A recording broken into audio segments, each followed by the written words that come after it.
Are we good? Yeah, you're good to go. Okay. So where am I? I'm on the screen. I'm barely on the screen. I should move over just a tad, right? You're pretty good. You're on I'm over there. you're pretty good on it. Okay. All right. So we'll get rolling. My goal is to make sure we get done on time and to make sure that you get the information you need. So those two things together, it's going to be tricky. So I'm going to work. Here's what I found. Thanks, Siri. I don't know. So I'm going to work on that. Craig's going to try really hard to keep me on track. This is Craig Fox. He is with, let me think, AmeriCorps, I think. You like his shirt? Yeah. So he is serving with JEDC this year. He has actually got a bunch of background in First Lego League, working with mentoring FLL teams back in Philadelphia, because he was a FRC, which is they build big robots. So he's got some experience with this stuff. So he's a great resource. And I don't think, did I introduce myself? You did not. Hi, I'm Allison Cooper. I work for JDC. I'm the STEM program manager. My biggest thing that I do is I run the FIRST program in Alaska. So we happen to run it from Juneau. And so for those of you who aren't in Juneau, it's been rainy and cruddy and nasty. And now just this one day it's sunny.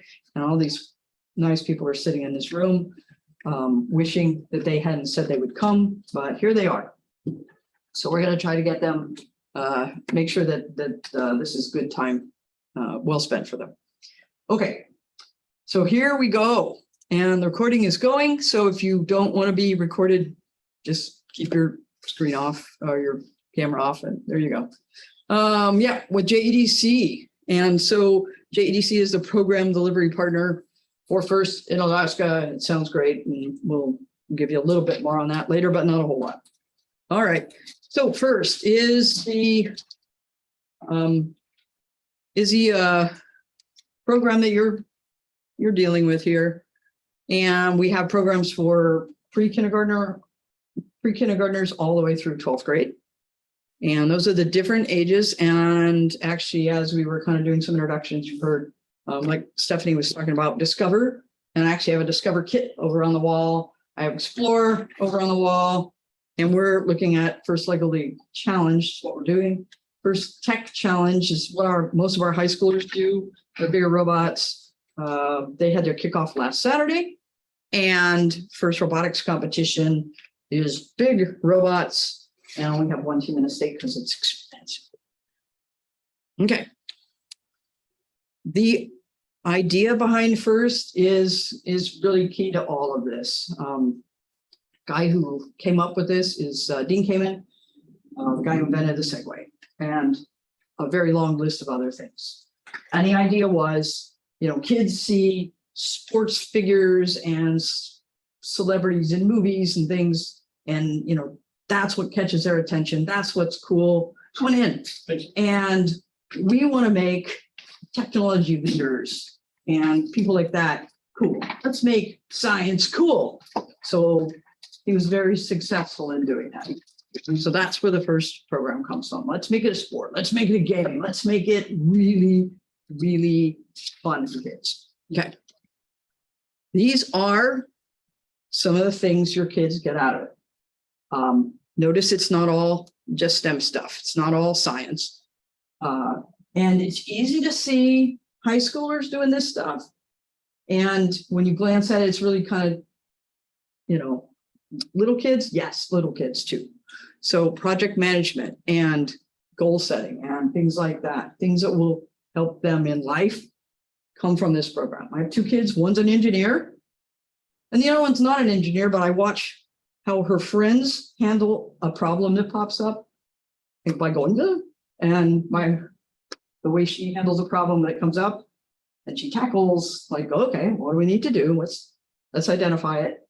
And it just is amazing the difference that kind of growing up with FIRST makes They really do see things differently. And that's what we're after with this program. Okay. When I say run in Alaska, that's what we mean. We have North-South teams. We have, hopefully I'm going to be able to engage the team in ADAC again. That would be great. We have a bunch of teams over in the Bethel region. They're everywhere. These are the players that you can contact for help. Me, Craig, Wendy will have these contact information at the end of this thing. Wendy Bryden is a first senior mentor. So she's actually paid a little bit by first to work with teams, work with coaches, start new teams, and that sort of thing. And our sponsors, Alaska Airlines, Alaska 529 is our new one, and GCI. All right. Core values. Every organization I have can think of, they have core values. They may or may not follow them. We follow them. This is a big deal to us. We fully embrace these. The kids are immersed in these. You go to an event, we live these things out. Was it the World Championship with First Tech Challenge? Robot came from, I want to say Kazakhstan, something like that. They came up, they had a piece of plywood instead of a wheel for one of their later matches. Motor went out, I think, and they couldn't get it fixed in time. It sat there. It was able to do something because the way the game was set up. Next time they showed up, they had a working motor and wheel and all that. I'm sure that 12 teams probably came up to them and said, what do you need? And help them put it back together, because that's the culture. The idea is we want to win, but only if our best is better than your best, and that's why we win. Winning is not the goal. The growth is the goal. What happens, the way the kids work together, the things the kids get out of the program, that's the goal. Okay. So first, Lego League. Let's go watch a little video about first Lego League that we'll do. We'll give you an idea here.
Okay. All these guys, all these IET, I really like those. That's the UK version of me. And they put out some fun videos, and some of them are very clear. And they have some good material. I was I was checking out their pages last night. There's some good stuff on there. Okay, so first Lego League Challenge. And this is one of those places where in Oregon, you may have to check and see what their timeline is like, maybe completely different. So for us, so August 2nd, the challenge was released worldwide. We all got to see what the game was. Teams are starting now-ish. Some started early, some will start very late in the game. So don't feel like you're behind. I have not met with mine yet. And in fact, I'm still recruiting for mine. Oh, I should give you that background. Hi, I got started coaching. This is my 13th year. So I coach Girl Scout teams. So that's it. And I just coached enough that I really saw this program and what it did. And then my kids went over to Thunder Mountain after Girl Scouts and said, hey, can we start an all-girls team? So they did. So there's one all-girls team at Thunder Mountain along with the other teams. And there we go.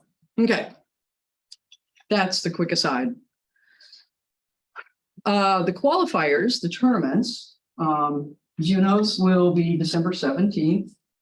And every year it's at Centennial Hall, except not this year because they're renovating starting December 1st. Oh, so this year will be JD. And then next year on December 9th, it'll be back at Centennial Hall because we have a standing reservation every year. So this year, Juneau Douglas High School, December 17th. Anchorage, first, second, and third Saturdays of December. Fairbanks, we don't have a date nailed down yet, I think. Kenai, I believe it's going to be the 7th of January. The place to look is on the JDC website, jdc.org/First in is our website, and there's a calendar there. And we'll try to keep it up to date when we know something. And, or if we really think it, we'll write tentative. Like right now, I think it says tentative for the championship, which is in January. And then the World's Festival, if we get an invitation, it's by lottery, is in April. So. Grades 4 to 8 or 9 to 14, you'll see stuff saying 9 to 16. That is true, but not in the US. So there's the clarification. US and Canada is 9 to 14. You can have 2 to 10 kids. So you need to have 2 adult coaches or mentors.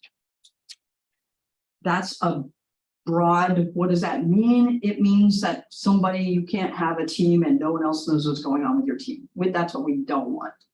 There's school teams where teachers in there and the principal is the other adult. That's fine.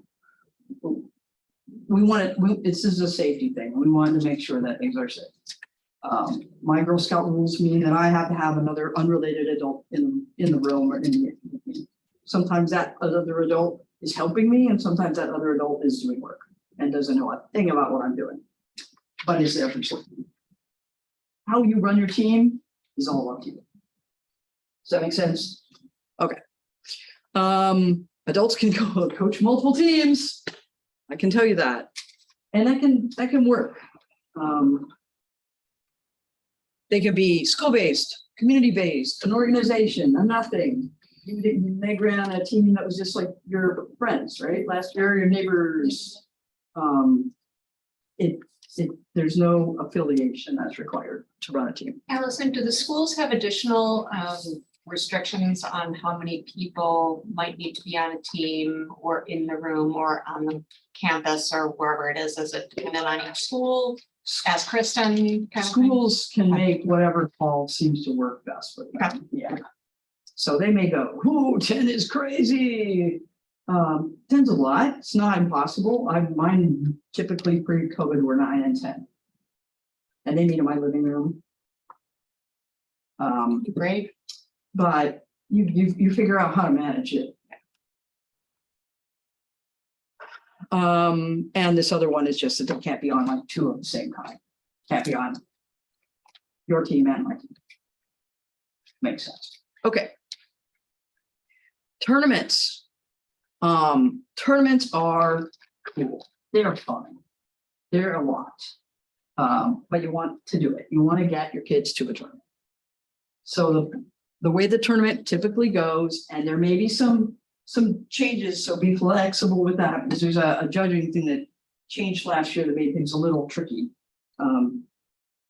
for us. But typically the way it works, 8 o'clock in the morning ish, varies from place to place.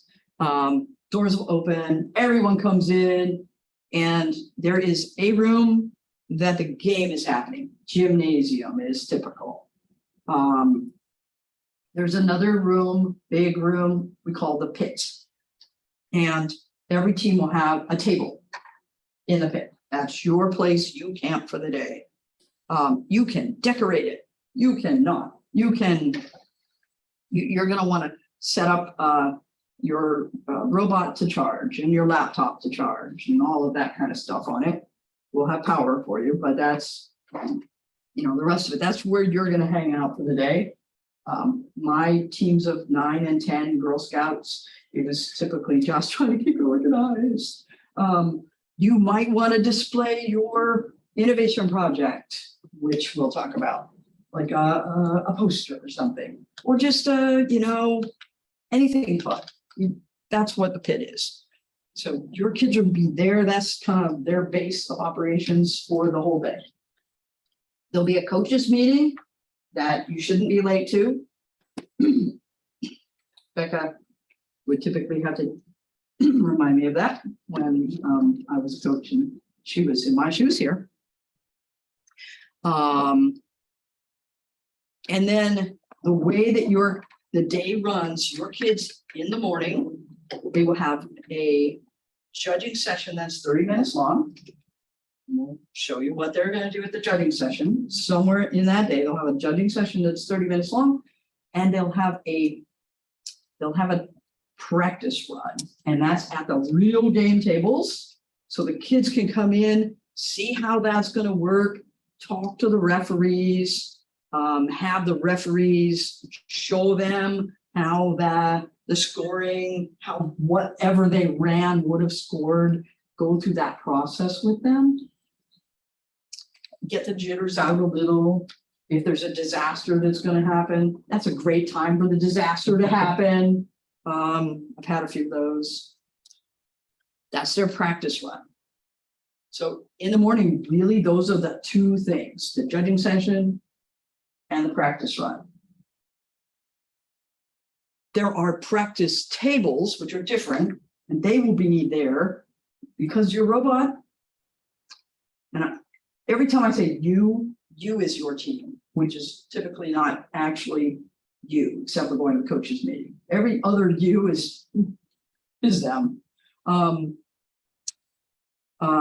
The robot will not always do what it's supposed to do. I mean, that's how it works. And they may want to do some adjustments. So there's practice tables there, and they'll be able to go to the practice table and make some changes, run the mat, run their mission that's giving them trouble, or the whole, set or whatever, and make some changes. So practice tables are there. In the 12:30 usually for us here. And we'll try to get also for Juno, everybody else close your ears. In Juno, we try to get pizzas brought in if you want them. So we'll try to get our pizza order together. I can't imagine why we won't be successful with that. Makes your day easier. And then at like 12:30, probably something like that, we'll have the opening ceremony. And that's where, you know, that's where the parents can come and watch. The morning, there's nothing for them to see except your kids going like this, here and there. You don't want a bunch of parents underfoot. You might want enough to help you out, but otherwise you just don't want them there. I like parents, but you just don't want a bunch hanging around. There's nothing for them to do. In the afternoon, that's where they can come watch. So they'll watch the opening ceremony, which goes straight into the robot matches. And we'll do the robot matches. And then that will end.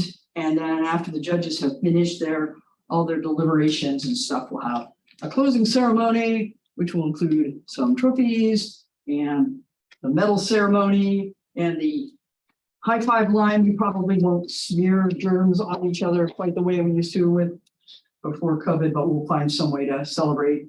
The kids will run around and, you know, it used to be a high five to all the judges and stuff, but we'll modify that a little.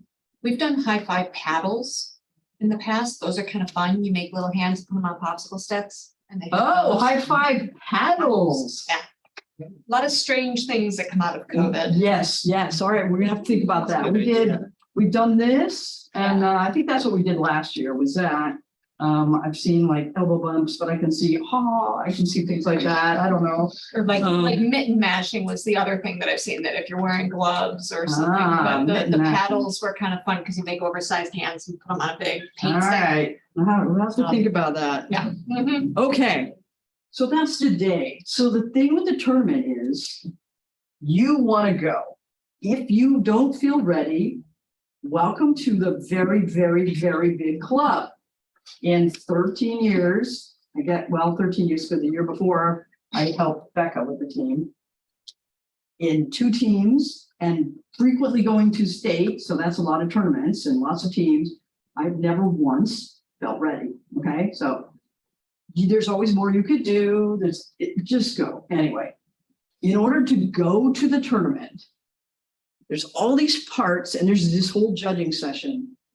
But honestly, you can walk into a judging session without preparation and still have a good day at the tournament.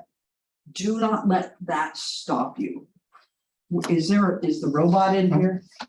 That's the essential. That's the essential. Do you want to go grab? I just want, that's sorry. I'll grab it. All you need, if you have a robot, if your team built a robot and you have anything programmed on that robot to make it go out and hopefully score some points, come to the tournament.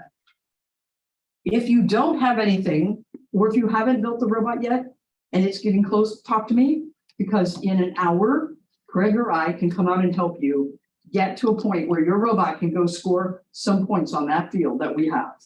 Okay? Take your kids to a tournament. It is really cool.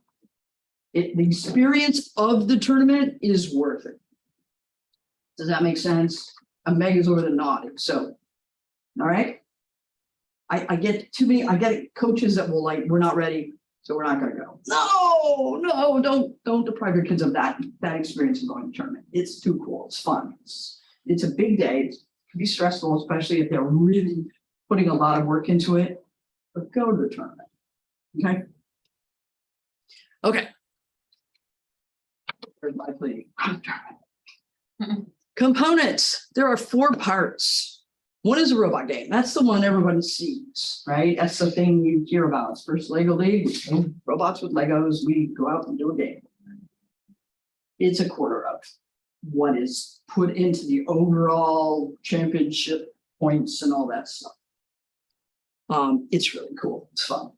I'm gonna The bust way it the again robot really game quick. goes. The Pardon? games. Okay, this is totally different from Lego Camp where you have 2 robots attacking one another. This is one robot that's designed to Yeah. complete goals and missions, and it, goes out to the center, turns around 3 times, it goes back. That's the end of a mission, type of thing.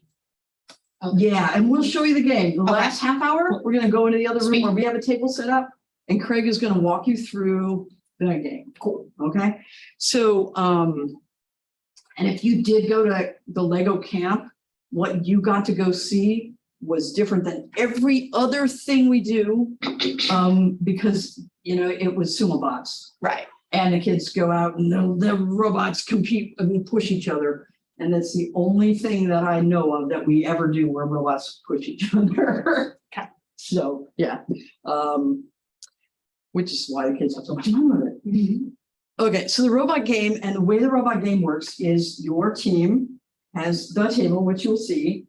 You have 2.5 minutes to score as many points as you can. It's all pre-programmed, so your team's going to spend from now until the tournament figuring out, you know, how to build the robot, how to program it to do which of those missions that you want. And we'll talk a little bit out there about how they can choose missions. You're not going to do them all. There's too much out there to do, but they're going to choose. So in 2.5 minutes, how many points can you score? They go 3, 2, 1, Lego. No, they really do. 3, 2, 1, Lego. They'll push the button. The robot will go out. It will come back. They'll grab it. They'll add an arm. They'll send it out. All the while, some weird dude in orange, who might be my husband, probably is going to be doing a play-by-play. Somebody like, we actually do play-by, it's like a sport thing. Yeah, play-by-play. And they'll be doing, they'll send it out again, and it will come back, and then they'll make a change maybe and send it back out. And they'll do whatever they can in 2.5 minutes to score as many points as they can. One of the things I love about First Lego League, and I got ahead of myself, but it's only the highest point, only highest score counts. They bomb the first one, you catch them at the end and go, all right, what do we need to do? Because that doesn't count if you score higher on the next one. Doesn't matter if it's 1 point or just 1 point shy of your next score. Okay, I'm ahead of myself. Robot game. Robot design. So the judging session will have the other parts. They're going to look at your robot design. The judges will be asking questions about that. How did they build it? How did they choose the missions they chose? How do they program it?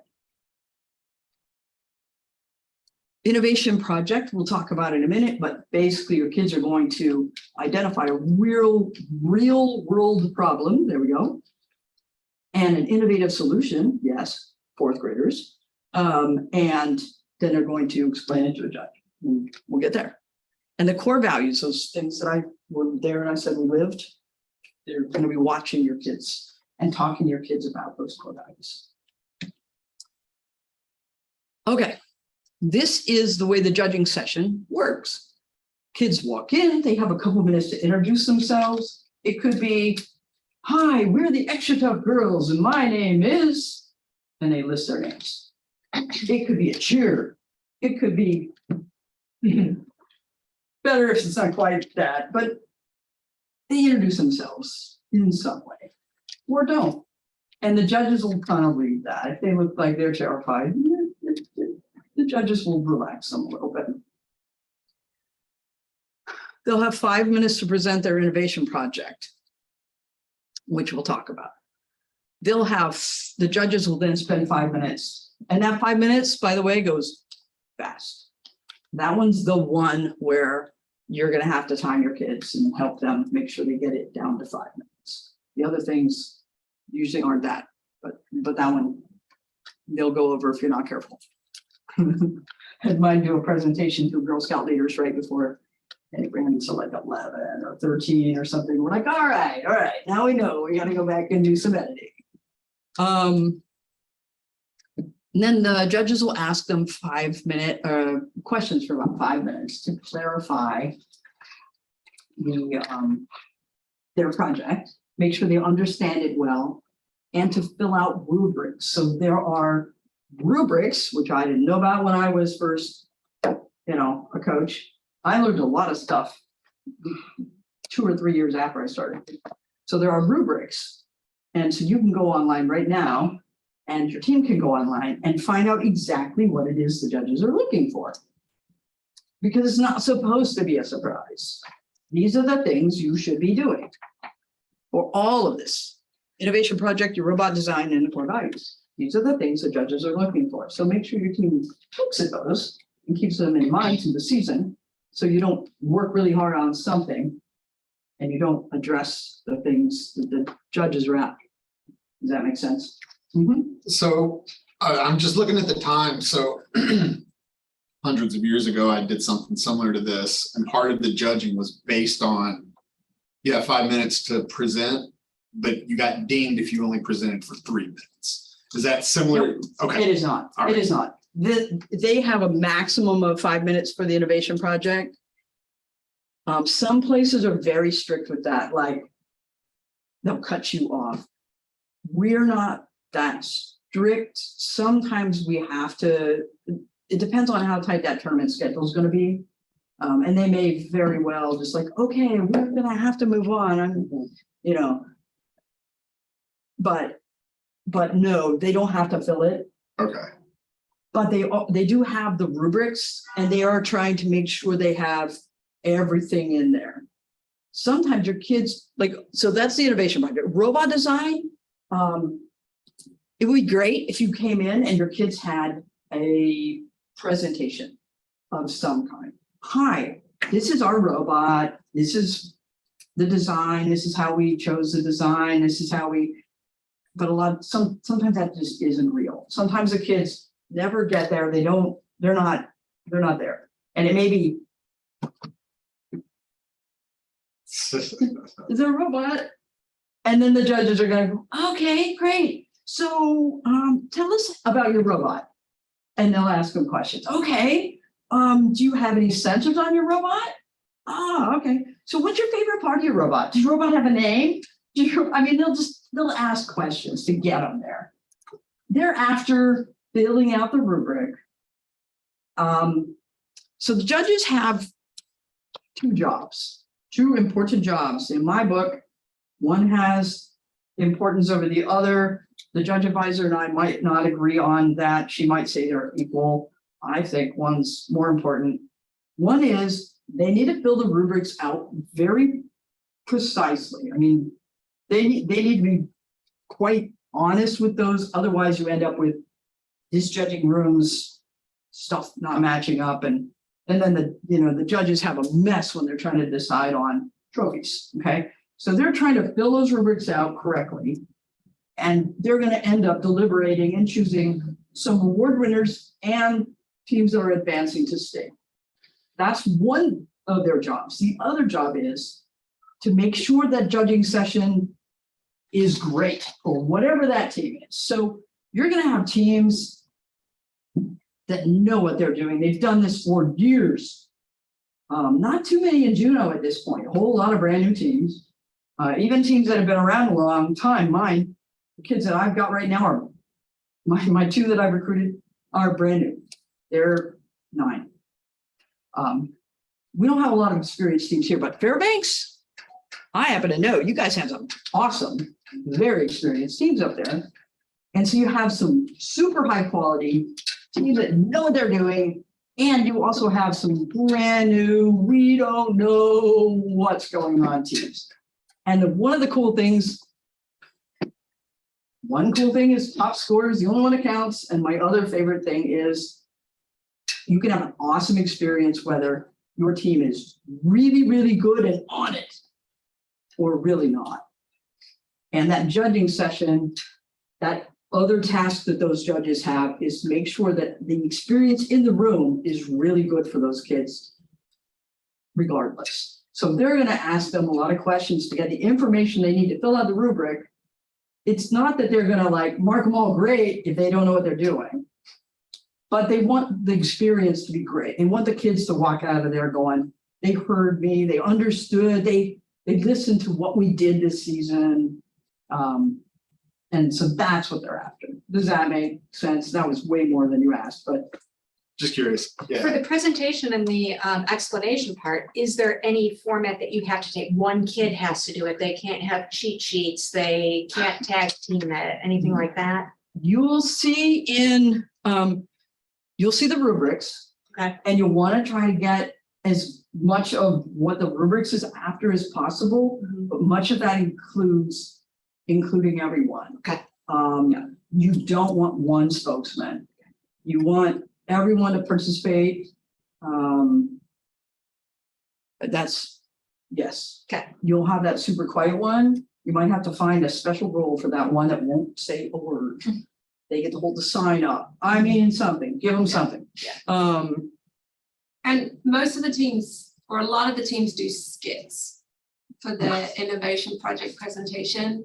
And Oh, like, that's cute. Okay. Yes. so when I heard judging, I kind of thought this was like a really serious thing. They were going to be these people and they were going to meet and find you holes in your presentation. It's not at all. Like, they're really happy. I think the first time my team went in, like the judges were in chicken hats and like super fun environment. And so like silly skits, all my So it's girls not like had doing a like, book report. had kind of like thing. fake mustaches Okay. on and Okay. I mean, you can Yeah. be serious and present. Wide range, wide range. So And that's what I was, Yeah. because that was Yeah. what we had to do as a skit to do our presentation, but you got deemed if your skit didn't last a Oh, certain no, amount of no. time. why, this is all very use your imagination, have fun. So we'll get to that because there's more on that and I got way ahead of myself. Oh, that means the rest of it will be faster. Right. Okay, robot design, same thing there. They'll just ask questions to get the information they need. Core values reflection, they're gonna ask your kids questions about the core values and how they use core values and the questions that they need to fill out the rubrics. They've also been watching how your kids work. Your kids are working together as a team because teamwork is one of them. Yay. If your kids have one person doing all the talking and no one else talks, ooh, that's not great for inclusion. They're watching all those things. They want to see your kids in action, and that's what they're looking at. But they're going to ask some questions there too to help them fill out the rest of the rubrics. There's also a spot now, new last year, on the score sheet at the robot game table, and I can't remember if we actually have a slide that ever goes there, so I'm going to mention it here. On the robot game table, remind me when we get to the robot game. Okay, because I'm doing rabbit trails. All right. Feedback is new last year. The judges will give the kids some verbal feedback. You always get the rubrics back. You, coach, get the rubrics back. And I need to make sure that the judge advisors are all way on top of that they only give them back to the coaches. You, coach, get to decide what happens with those. I've had rubrics come back. We're like, nope, I'm not giving those to the kids. Something about nice rookie team. Those kids have done FLO for 4 years now. I'm not giving that to them, So, but the way the feedback works is like, okay, and you'll have 2 or 3 judges. And so the judges will typically take a topic. They're all involved in all of it, but one of them will actually write the sheet for like the robot design, for instance, and the innovation project. So what the feedback looks like is the one that's probably dealing with the innovation project will say, okay, so we really loved the way your team approached that topic for the innovation project, or we really loved your enthusiasm. Something they really loved about the way your team did something. You might think about exploring how much it would cost, or something. So there's the part of what they might look at. And then the same thing, robot design, etc. So the feedback is in kind of that format. Okay, and then the team goes out, the judges spend the next however many minutes filling out the rest of the rubric, and then you come in. The next team goes. Does that make sense?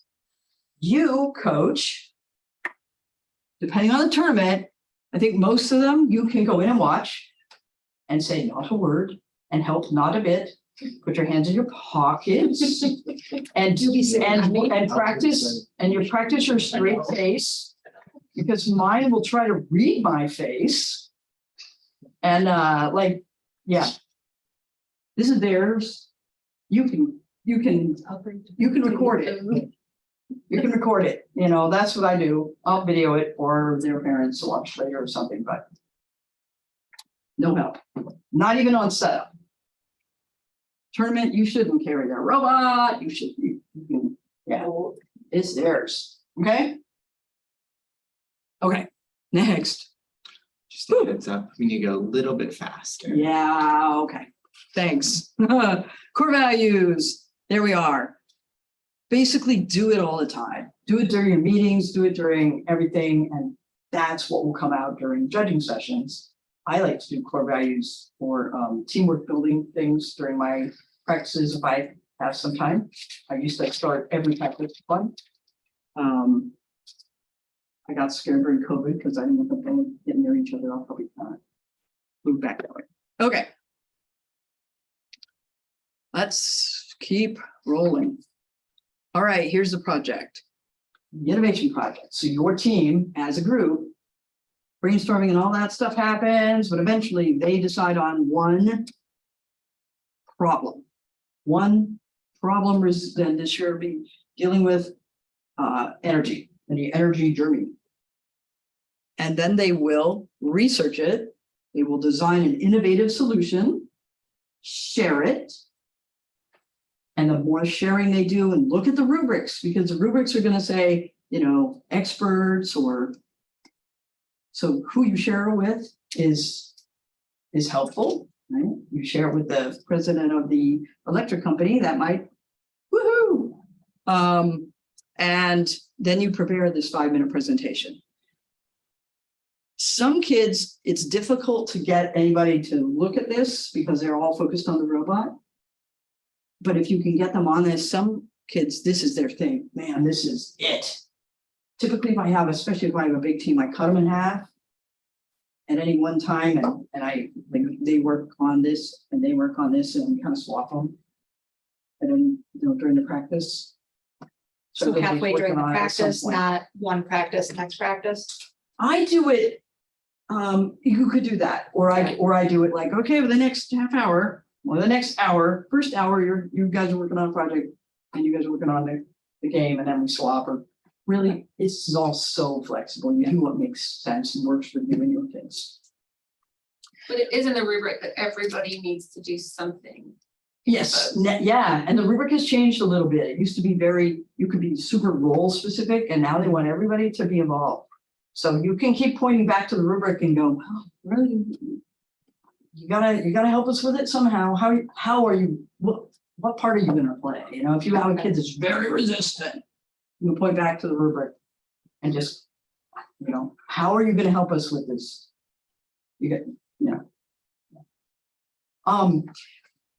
This is super fun though. The project, these kids can totally get around.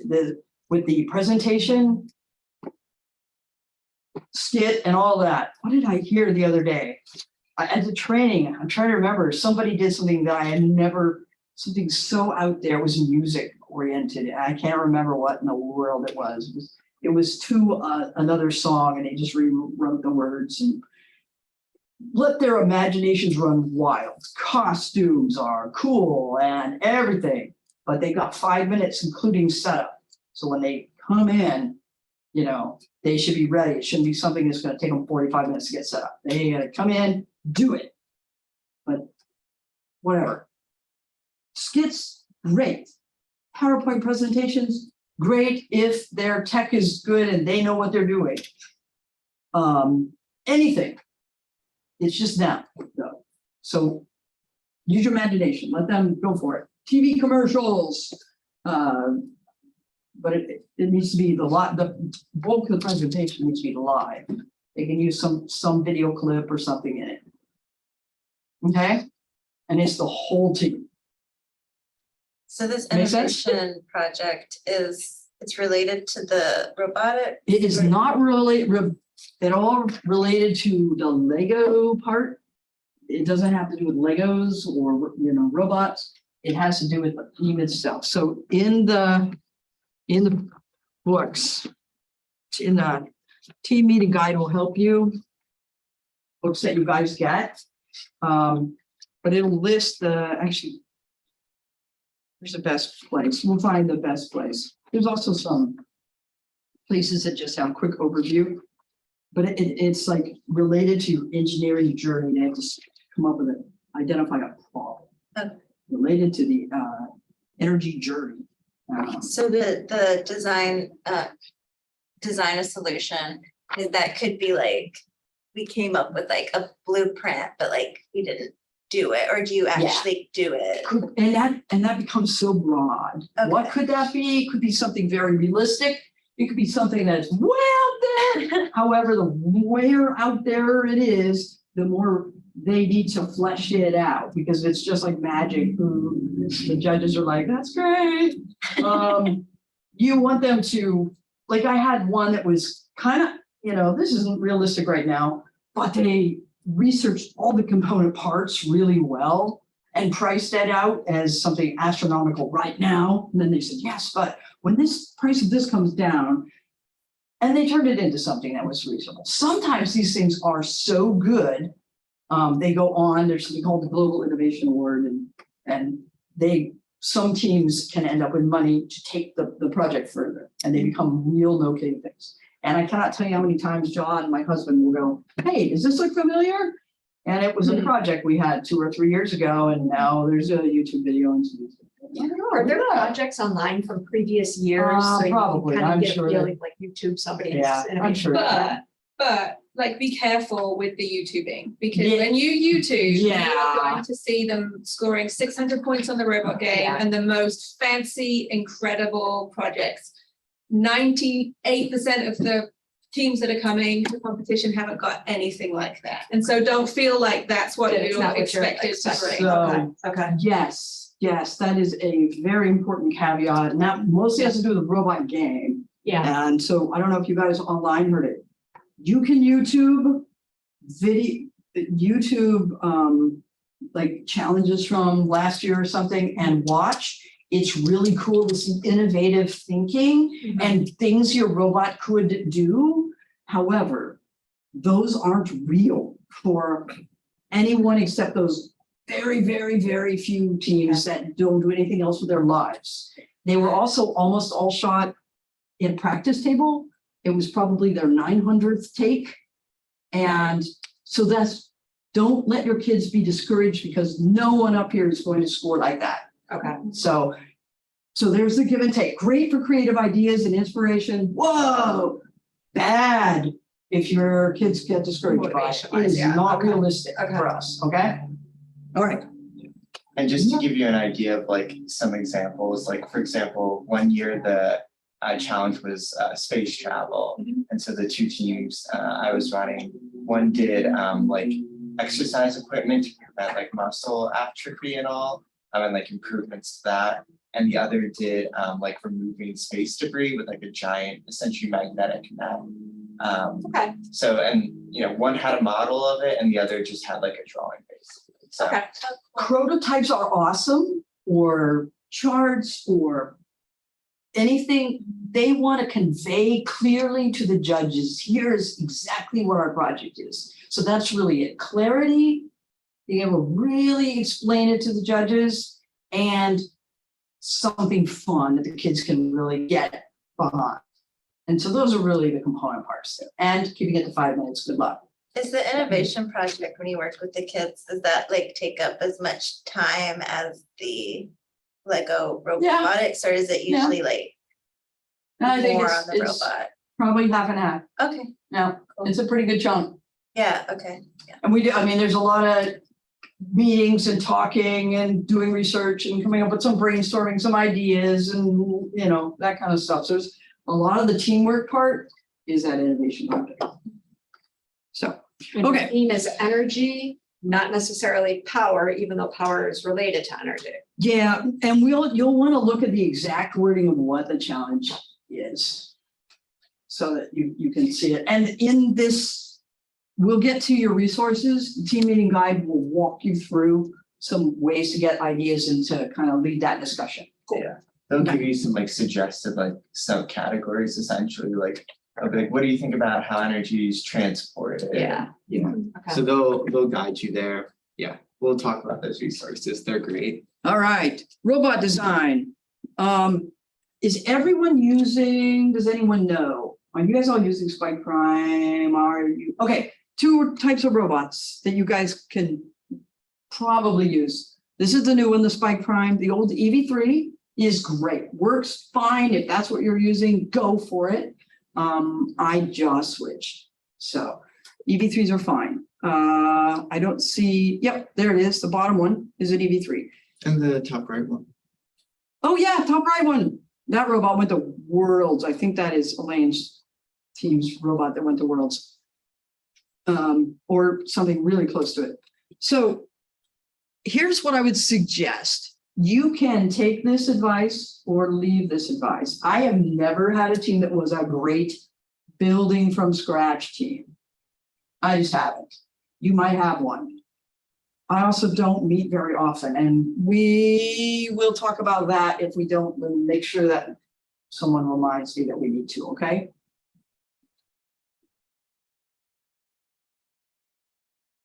There are designs online, our website. I went and we put some resources up there, some places that I go to as a coach. For Spike Prime, it's primelessons.com. Is it com? I think it's com. It might be org, but I think it's com. Yeah. Well, the link. It's on the to website. JDC It's on the- website it's on at the- the end, yeah. and it has a bunch of resources and points you to, like, these are great for the innovation project, these are great for robot design. Sweet. And You'll it'll be in there. want to look though and make sure that your design will run with just what's in the robot kit that you have. Because Juno teams, I'm giving you just the kit and not the expansion set. I did not order a ton of expansion sets, so you'll have an extra light sensor, color sensor, but you won't have like extra motors and so you can come ask me. I can perhaps get that to you. But I would start, what I do with my teams is I start with the design, they build that, then they make modifications to it as the season goes. When you go into your judging session, you just give credit. Our robot is the model blah, and we got it from blah, wherever they got it from. And then we changed this, we added that. Okay. And always in these judging sessions, one of the major things that the judges are looking for is the iteration process. What changes they made or how they got to where they got now. So make your kids document stuff. Mine are terrible. I've never figured out how to really get them to do that. But that's what I would do. I would start with something. Or they can just go for it. And there's a couple of drawing programs that they could use to bring in Lego parts. Did James create one? And it took a while. I do not recommend. So our first season, we spent like 3 out of the 3.5 months we had building a robot from scratch and putting the design instructions into script.io. Would not recommend it unless your team are really, really experienced Lego Technic builders, because Lego Technic is not like the Lego kits that you're used to. Yeah. All right. So, okay, big, important, this is your best friend, Robot Game Rule Book. When you register a team, you're going to get books. You'll get 2 engineering notebooks. You will get a team meeting guide. And you'll get a couple of Robot Game Rule Books. This has got all the great stuff in it. It will tell you how to set up your table. It will tell you what all the rules are. And I tell the kids, like, when you play baseball, you don't know the rules, rules. You're not going to do all the missions. So you're going to have to pick, the kids are going to have to pick which ones they go for. And we'll talk a little bit about strategy out there on how to lead that discussion. But this has got the setup, it's got the overall rules. What can you bring to the table? Your robot can be made out of a controller, UV3, blah, blah, blah, how many motors, and basically any Lego part. There are a few exceptions. So your Star Wars set at home, yeah. We needed a string for our first year, and I ended up buying a tow truck so that I could get a Lego string. Yes, it looks like a regular string, but it's a Lego string. The missions are in here. They rearrange where things are and they lay it out exactly how to score for a certain mission. Everything's scored at the end. The match ends 2.5 minutes and the buzzer goes off. Everybody steps back, referee looks at it all, marks it on his little sheet, her little sheet, and then she grabs the kids, not you, you can watch, you can stand at the end and cheer. You're a coach, but you're not coaching at the table. You're cheering at the table or recording. They'll go over the score sheet with the kids. The kids will sign off, or if they have a problem, they'll point it out, like, we don't, we got that. If there's a problem even with that, then they'll bring the head rep up. Sign off on it, and there we go. But everything's scored at the end. So on this, don't read anything into it that's not there. The way First Lego League works, if it doesn't say you can't, then you can. So those kids that make you nuts, this is the place for them. It also means that they're going to think creatively. But that's what we're after.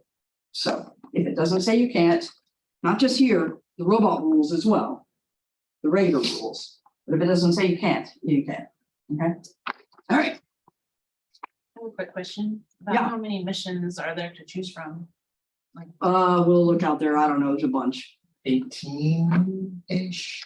Yeah, it's a bunch of different things. Like And it's upper also teens. a little mushy as to how you count it, because some of the missions are like, well, you can score by putting it here, here, here, here, here. Is that one mission or 8, But there's a bunch of things you can.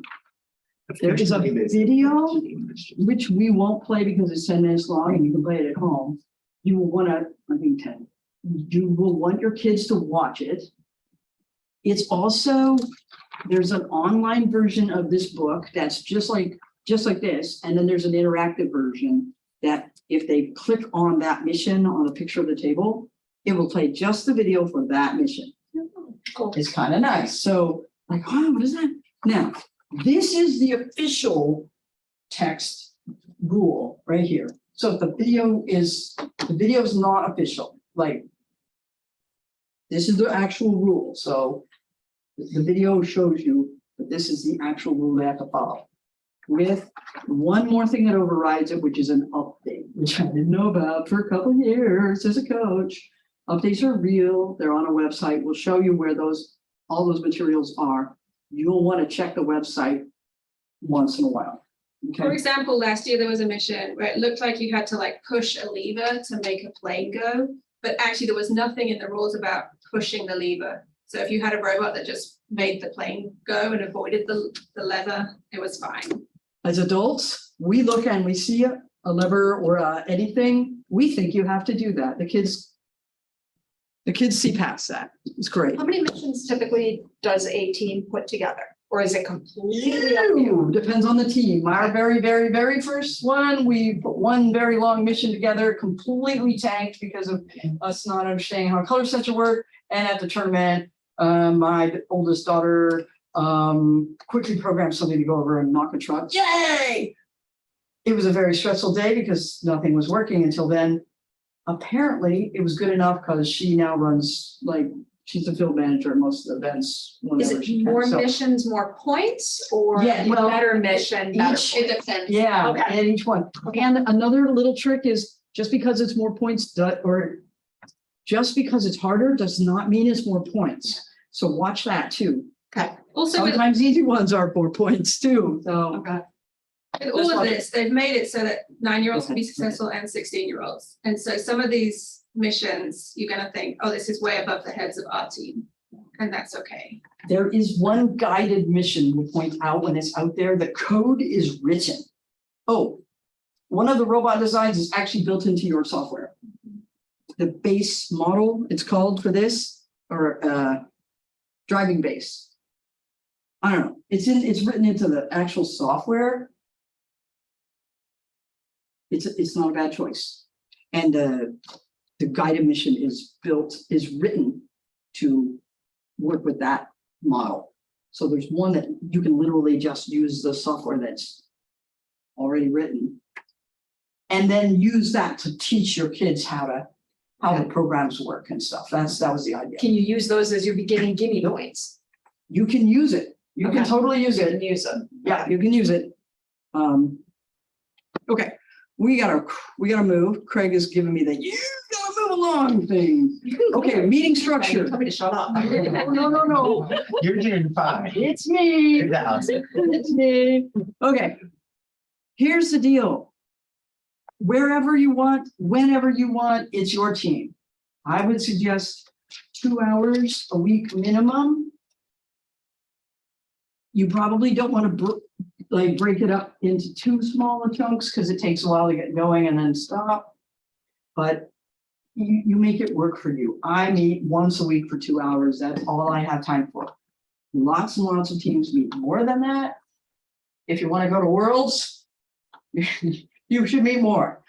I'm never going to go to Worlds except as a volunteer. It's okay. Does they have to have the whole team together to consider it a meet? No. Oh, no, you do what you need to Random do. people wanna Oh, go this in is and do super homework, flexible. that's fine. And there's I- kids, like, some kids wanna do homework, Right. and if you've got older kids, they're more able to do that. And I've also had teams at times where I had somebody who wanted to work on a program, come on over. I just make sure, 'cause Girl Scout rules, I have mine two adults and they come over, like, they may bring their parent, whatever. Anyway. Okay. It's like super flexible, super flexible. You may have some school rules that you have to deal with.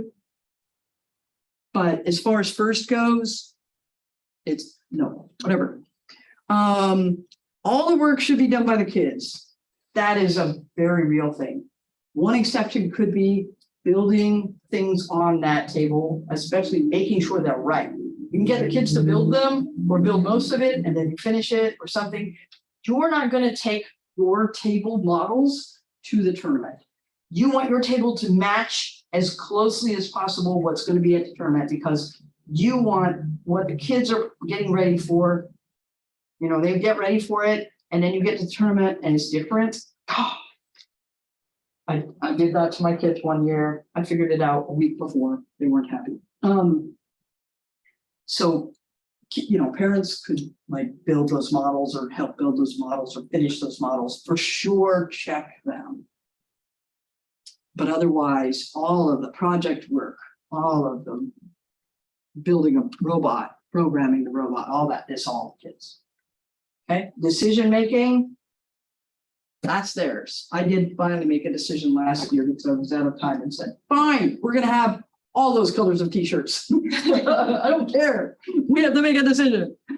So we went in several different colors.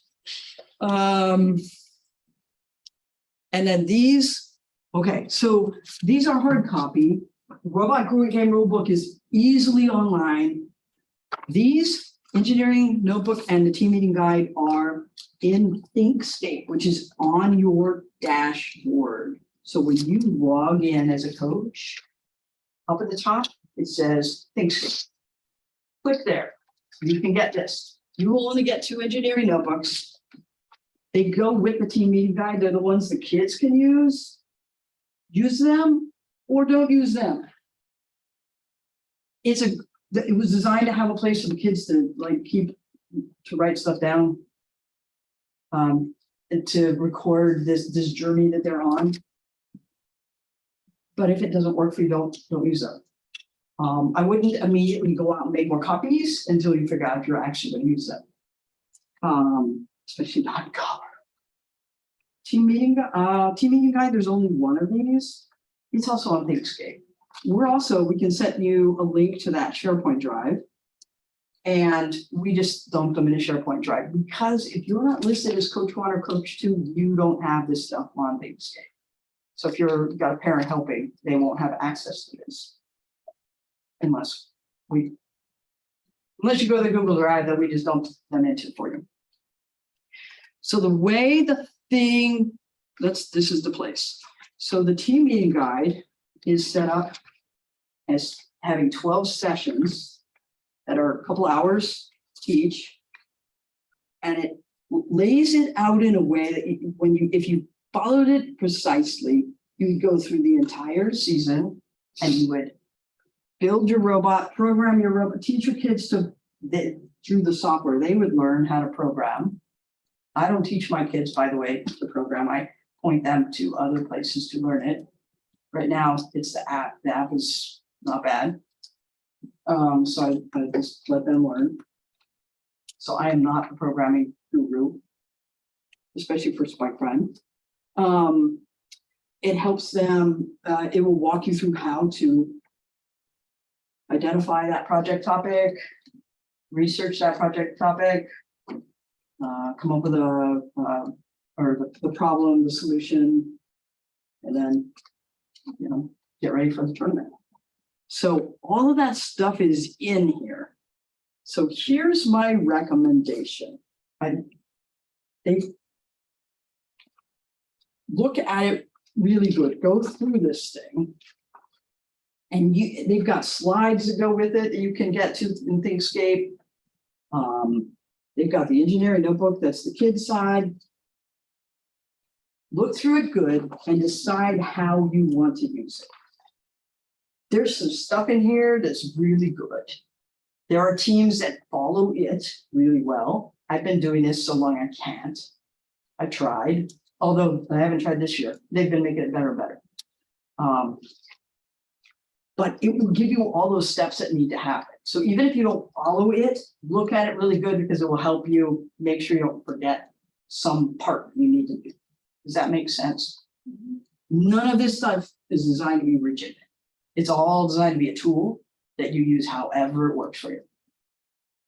Okay? All right. Coach. Logistics, you will, so the schools are registering your team. When it gets to where you know all your kids that are going to be in there, you'll go into your dashboard and you register, you invite their parents to register. It's a little weird. You invite parents and then the parents will register the kids, you'll go and accept them. It's not intuitively obvious. If you need some help with that, let me know. So you're doing logistics and you're just guiding. That's what you're doing. You don't have to be an engineer. You don't have to be, you're just guiding the kids down this process. This will help you in that. We can also help you with that. We can also show up at your practice if you want. Happy to do that. Okay. Registration. If you guys haven't ordered, I don't think any of you guys are the ones that would be doing the ordering, so we can deal with that. Although the guys online would go on again into that dashboard where you log into First Inspires and you order product. Here's my thing. In the product thing, you register and you order the challenge set. And then if you need to, you can order a robot. Don't order the mat alone unless you are trying to get an extra mat. There's the mats listed and it's confusing people. You don't need an extra mat. You get a mat with your challenge set. Is there another thing? I think that was it. And it takes a second to load. It does. A second. It was quicker this week. When I was trying to buy robots for my teams, I literally gave up and thought they were out of stock and then came back and it popped up. Like, oh, guess you're not. Once you have both of your coaches that have completed all of the consented release and youth protection screening, oh, by the way, if you log in and there's anything red up by your name, go click it. That's the key. There's something red, that means the first wants something from you. Once there's nothing red there, and you have two coaches that are in the system and good, then you can add those team members by inviting their parents. Okay. And you will get a separate invitation for your tournament, and that comes from us. It'll probably be through our website, and we'll charge you for that. Sorry. It covers a tiny bit of our cost. This is for fun. Basically make it fun. Team t-shirts or table decorations or whatever. You just want this to be a really fun day for your kids. We are celebrating all the work they put in for the season. And that is what the tournament is about. It is a celebration. Okay. Costs are there. It'll be on this thing, and so holler if you need that, but it'll be on the slides. Yeah. Okay. For the one-time costs for most of the junior teams, in some Yeah. cases, most of them will have tables, correct? Yeah, if you need make sure you have a table. When we go in the other room, you'll see a version of the table. You'll want your table to be as close to the tournament tables as possible because you want your kids' experience to match it. Knowing that there are going to be flaws in those tournament tables. So you make sure your kids are aware of that going in so they don't get, oh, but it's warped a little. Yep, sorry. Plan on that. Okay, building and programming, you need E3s, spike primes, and have your kids look at the field before they just decide on a robot design. They're going to want to know what their robot needs to do before they just decide. And there is that pre-programmed mission, right? I mentioned guided mission, they call it. And basically, don't panic. If you get in there and you're like, what in the world is this? Don't hunt and bang your head against the wall. Just give us a call or shoot a text or something. What is this? Or what did you say about that? Or just save yourself some time. Just ask. Okay. And I will give you this. This will be in the slides. Okay. So these are resources. These are your big places you're going to want to go. Firstinspires.org up there. You'll go to the season resources, and actually, if we end up with a couple minutes, we're going to go over to the other. In 15 minutes, we're going to go over the other one. But hopefully, we can get to the website here. That would be fun. And I'll show you where the resources are, the official FIRST resources you're going to want to go check out. Those are the places you really need to go. The JDC.org, First in Alaska, we put together the page of like, this is what I used, or these are the things I think are good. There are gazillion resources out there. Meg, did you see yeah. I mean, there's so much stuff out there, and these people have nothing else to do with their time, especially high school teams, because outreach to reach out and provide stuff for the other teams. And so they all generate this stuff. And it's not that it's all bad, it's just that there's so much you have to wade through it all to figure it out. So there are a few that I would definitely do. So if you do Facebook, FLL Challenge, Share and Learn is awesome, awesome, with a all caps, underline, bold.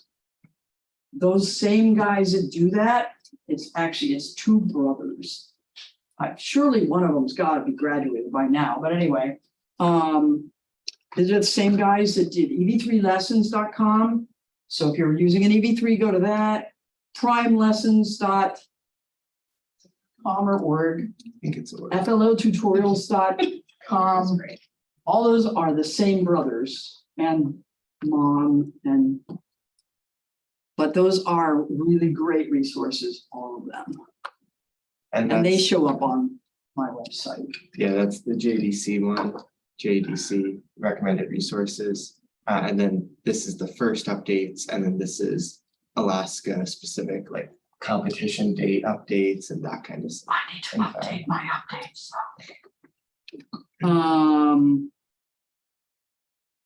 And then you should be getting email blasts from FLL.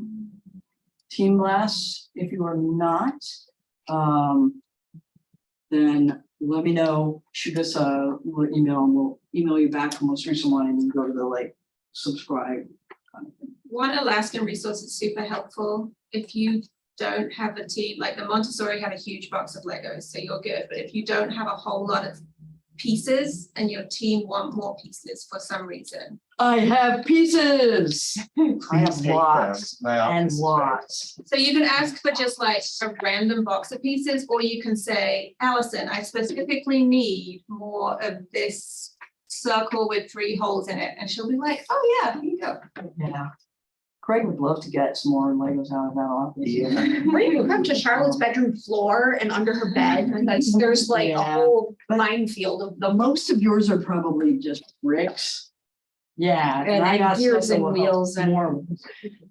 Just a sec, before I forget, Ed, I don't have a ton of spike prime parts, but I need to start getting them. So if you need like another, I'm gonna give you another color sensor that didn't come in the kit, but if you need some other spike prime specific kit parts, you have some, but not a ton. But I can work on that. And you're in Anchorage or anywhere else, the not FRC team has a bunch of Legos that they will send out to you. Shoot me an email. I'll get you linked up with those guys. Sarah, go ahead. For the costs of stuff, are the coaches expected to? No. To pay that? How is it paid? Yeah, the organizations that are doing teams are working that somehow. And everybody's kind of handling it differently. Sometimes the school pays it, sometimes they're collecting from family. It is just all however that organization or entity is needing to do it. It's all over the place on how that is handled. We can do fundraisers too if they wanted to. Yeah. There's no. Yep. No, everything is really check with your school and see, or your organization and see what their rules are, but that's really it. As far as first, don't, start a gambling ring or, sell beer in the parking lot or anything like that. The big cost is if you end up going to state, because state is gonna be in In January in Anchorage, Anchorage. it should be the 14th unless I just can't get them in. But it should be January 14th. State is, because then you're traveling up there. There is if you're not a school, but you guys are all a school, so that, never mind. If you're not a school, there's a youth activity grant. Actually, Raven might call, but I don't know if Raven will qualify. If Did you it's take the not, ferry who up knows? last year? Huh? Did you take the ferry up when you went last time? No. Not the state. Okay. Yeah. It's just time. Yeah. Yeah, it's like 3-day long. Yeah, and the ferry schedule is, the chances of it matching up would be pretty. Yeah. Okay. Any questions on, let's pop the website up real quick. And also if you've got questions online, throw them in the chat maybe. But here, let's put the First Inspires season actually do that one you just did. Because then they'll see how to get there. Can't reach this. So are the resources all available on the First Inspire before you get your background check back, or do you have to wait for everything to come back? First Inspires, the most of the season stuff is available to the whole wide world. Okay. It's just that Thinkscape stuff that's up in there, and that probably requires. Actually, no, I would check it. I would check it. Okay. Okay, so this is the main firstinspires.org, and where you want to go, programs, and you'll go to First Lego League, and if you go down to game and season, it's going to bring you this. Now, don't get confused. Discover, explore, and challenge are the different programs, not explore the season materials. The names are confusing. Okay, these are the things that you can look at. So that overview at the top is really like a 2-page good information. A quick overview, like what is the project? What is that was it. Oh, he's gonna pull it. So it's good. I mean, if it takes forever to load. Yeah. There you go. So Yeah, it's literally there, just- it is super. Okay, so this is a summary of the training. I don't know why you guys came. It's right there. But what does it say about the project? I think it is, and they call them project sparks, these things that will help you with your kids in getting there. There you go. Explore the energy journey. How can you identify a specific problem related to improving your energy journey? That is our innovation project that we have to do. Pretty big. Okay. And the idea is to give them lots of room to be creative. Yeah, and so these are all just like various directions you can go with that. So I think one of them's, this orange one's like transportation of energy, like the network grid. The blue one's hydroelectric. This white one is like solar energy. But They're just inspiration. they're not like, you don't need to follow them. In any way. And Yeah. Trying to trigger brain cells. Okay, so the next, these other things which we won't, let's not bring them up. Challenge updates, that's the one you're gonna wanna look at. It sometimes updates the project. It usually is game, or in this year, it's like, there's actually some changes to how you're building mission models. You should wanna know that. The building instructions on how to build those mission models are there. It is there. Hit it and then scroll way on down. I don't know why they do it quite that way, but it's there. PDF files for each of them. The robot game missions video is the big deal. Show your kids that. That's the thing that it'll walk them through each mission that's out there. And I was gonna say we might do that out there, but I think he's just gonna do a walkthrough and then you'll see how well he did. Later, you can go watch the video and say, okay. We're kind of, let's see, code for the guided mission is there. Right now, you'll have to download it. I've seen all kinds of things on the Share and Learn website, Facebook group, another ad for that. That it's not in the software yet and they're working on it.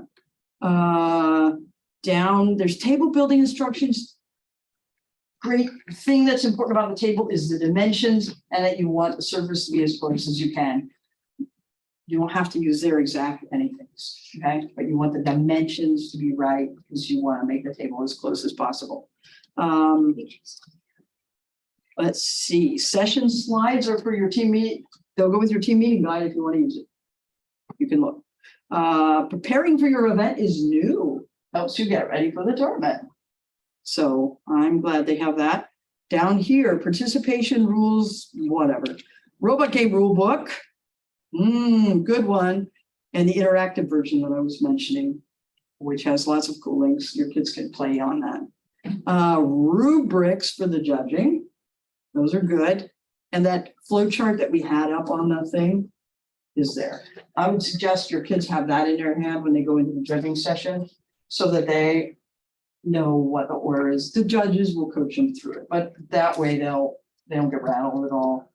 And you asked me something about script or whatever. My kids pretty much never have it memorized because we're like sometimes writing it the morning of. It's better not. The more prepared you are, the better. The more comfortable they are, the better. But you know, whatever you gotta do. And then the awards list I wouldn't worry about. I mean, but those are the awards that we have. So those are the things on this main website. I don't know a good way to get to the dashboard from here. Actually, I can log in or you can log in. You can see a team. Actually, you can see a team. Did you have teams on I yours? do. I don't think I have any that are paid for yet. It doesn't matter. Go ahead. Can you do it? Yeah, sure. Actually, it is 2:28, so let's not. But the way you would do it is log in, you go there, you log in, if it kicks you out, welcome to the club. For some reason right now, you have to log in twice. I don't know why, it's making us crazy, but it's the way it is today. You'll log in twice. Meg, any more words of wisdom on this part for new coaches? Feels overwhelming, but it's really fun. And like, if the first year you bring your teams and they're all like 1s and 2s on the rubric, you know, they're not high scoring, absolutely fine. They have a blast and they want to come back. And that's really what matters. And they'll feel celebrated and they'll feel successful. It's the way it's set up for competition. So just do what you can and have a good time.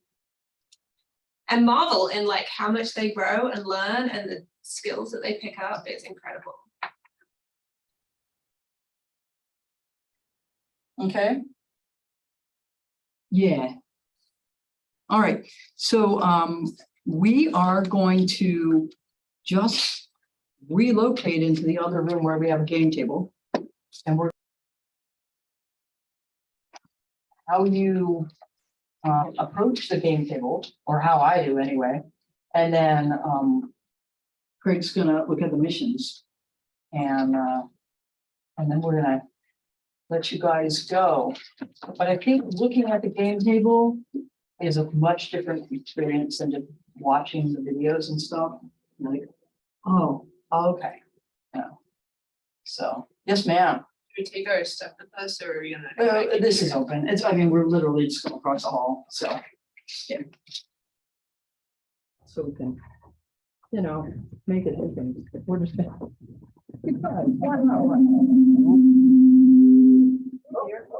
Greg turned on the Just mic move it, way too yeah. fast here. I'm gonna run out the door. Woo-hoo. All right. All right. You know where you're going? All right, we're traveling. Ta-da. There we go. Literally across the hall.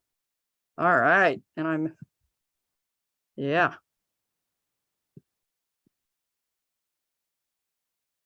Come on in and we have room around. Yeah. Does that work or do we need to relocate the table? We talked about moving it. We also talked about just leaving it right here. Can everybody get around it this way? Okay. Okay. I'm gonna hand this over for a second to Craig.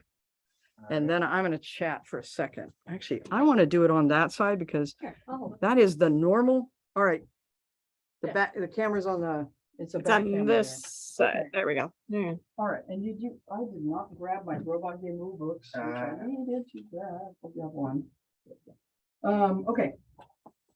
So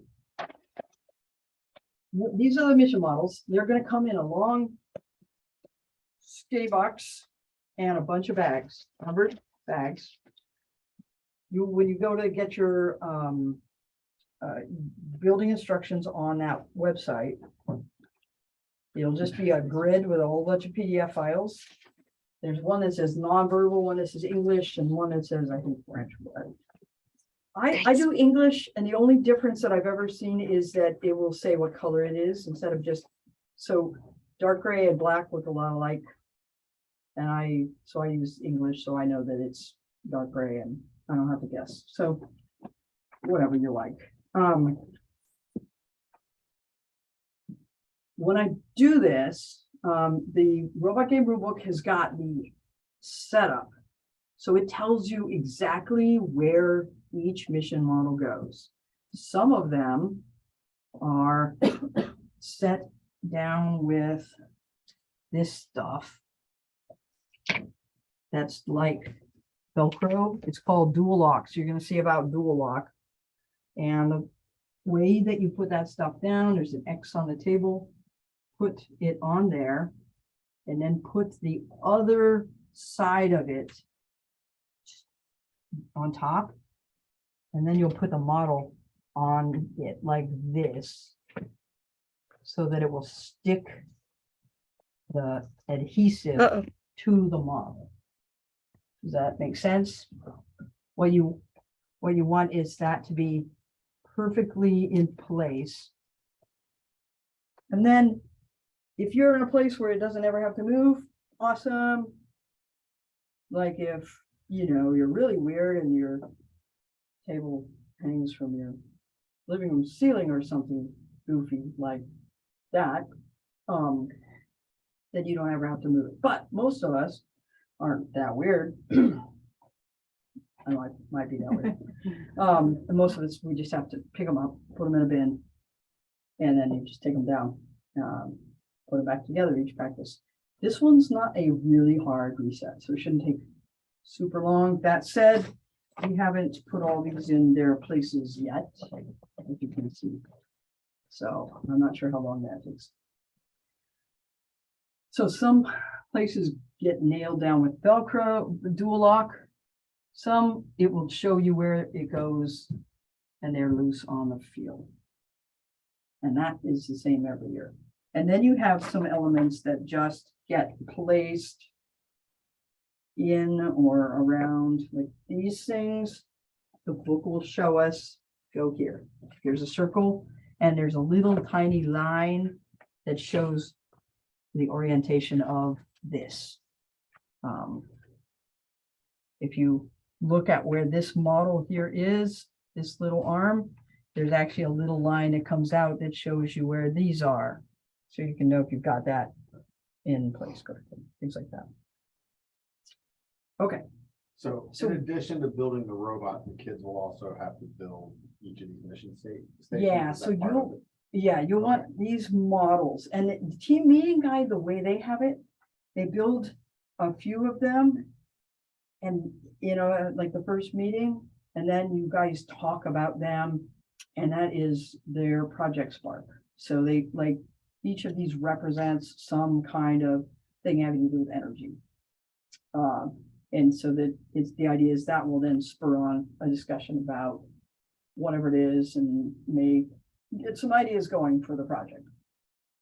The other way that people tend to do it is just to build all the mission models, have it on the table.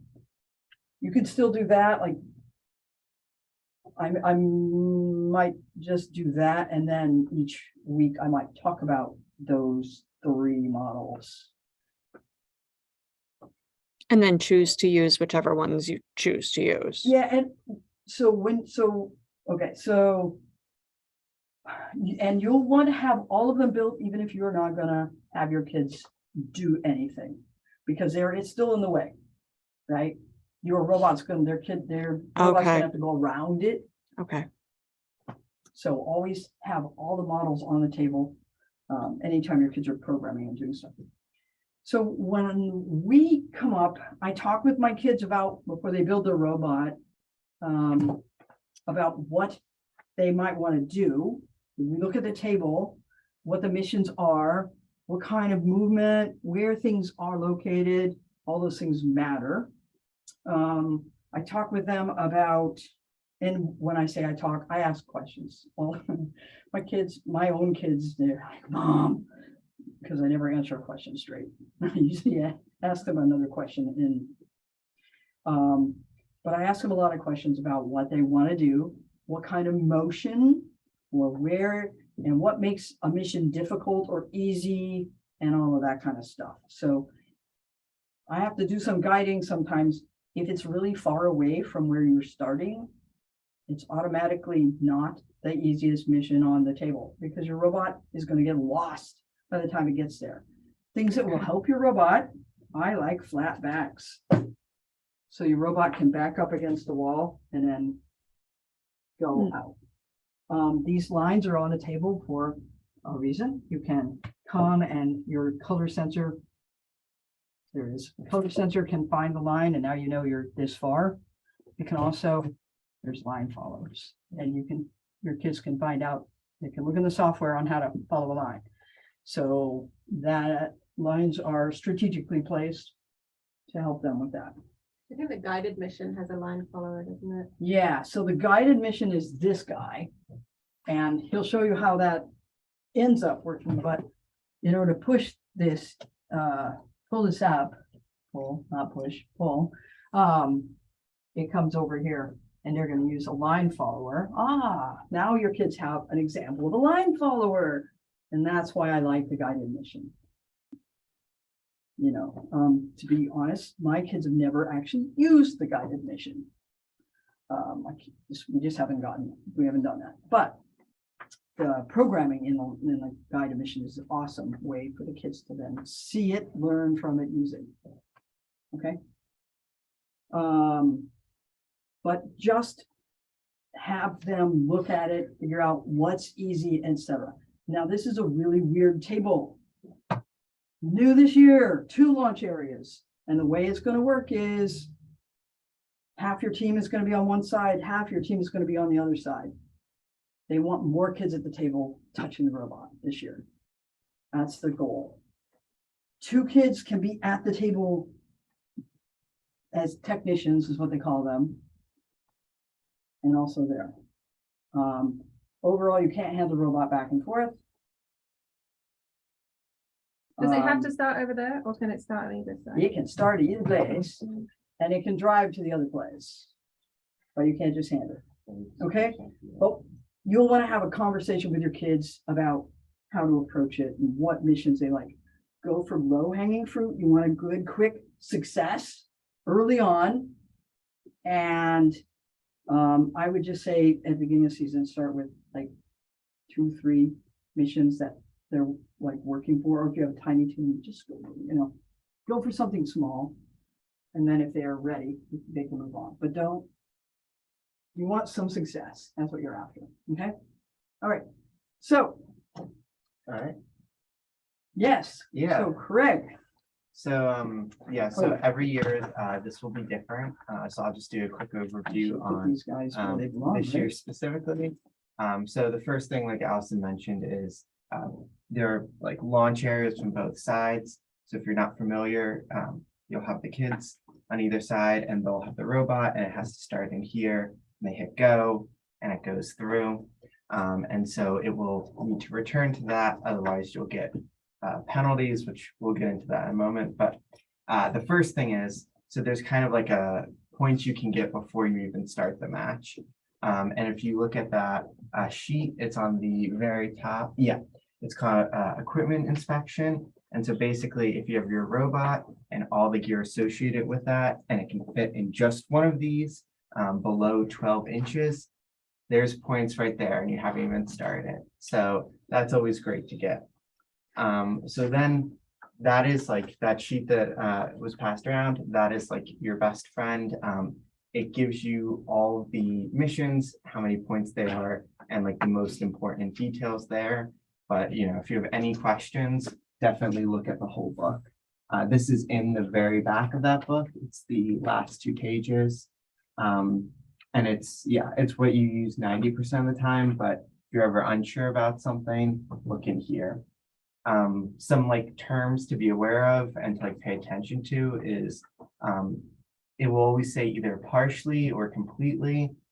If it's partially, it just needs any part of it just needs to break the line. So like for example, let's see what's a good one. For example, I believe these ones say completely, so they need to be, none of it can be inside any of this. The whole thing needs to be out.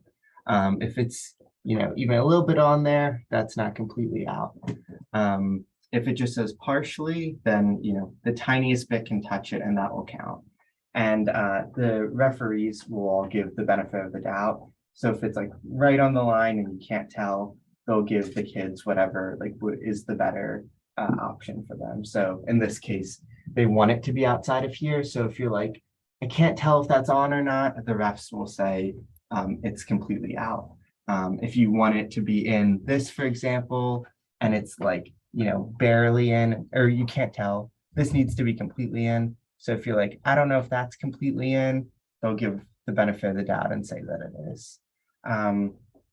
The other thing to pay attention to with this year particularly is the colors. It does specify like which one of these needs to be in the different things. And, some of them are very noticeably different, like a completely black one and basically a completely white one. But then there are these that are like half gray. And then there's this one, which is like black and white. So just make sure you pay attention to like which one is going into different things so that you don't accidentally put the wrong color. It should be clear in most cases. The blue ones are water, so they should be at the hydroelectric dam. The black ones are oil or coal, so they should be at the oil refinery. But yeah, just pay attention to that. Another thing, some of them will specify that at the end of the match, the robot can't be touching it. So it'll say that both in the book and on the sheet, that's that like blue text. It's black and white for the papers, but in here it's a little blue text underneath and it'll specify to make sure you're aware of that. And that just means when time's up, the robot can't be touching whatever it specifies. So just pay attention to that. So then getting into the actual missions, the first one you have, they have to build a little innovation project model, and they can use whatever Legos they want. But there is these 14 packet ones that's what they're meant for the innovation project model. And it gives what qualifies for that and what doesn't. But basically, it needs to be 4 like studs wide in any direction. And it needs to have 2 white pieces, and that's really it. So if, for whatever reason, a kid can't get on the robot or the innovation project and they're looking for something to do, that's a great thing to do. And this year, there's actually a second thing, which we'll get to when we get to that one. But so they build that, and then they have to bring it.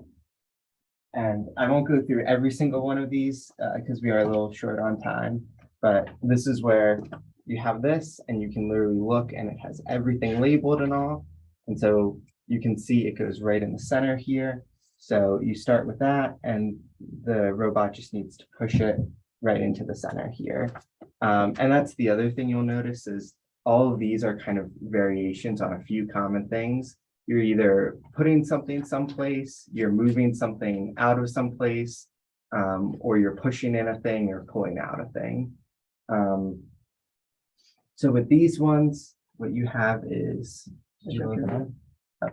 so this is the second one, and these go in here. And get that in. And so the goal for this one is when you do this, it will, each time you move it up, it just pushes one out and it'll go into the truck. And looks like got a little That needs push. to be loaded in. Yeah. So This gets set Yeah. up. so that's why it's on top of important to that. pay attention to how it's set up, because otherwise it won't work.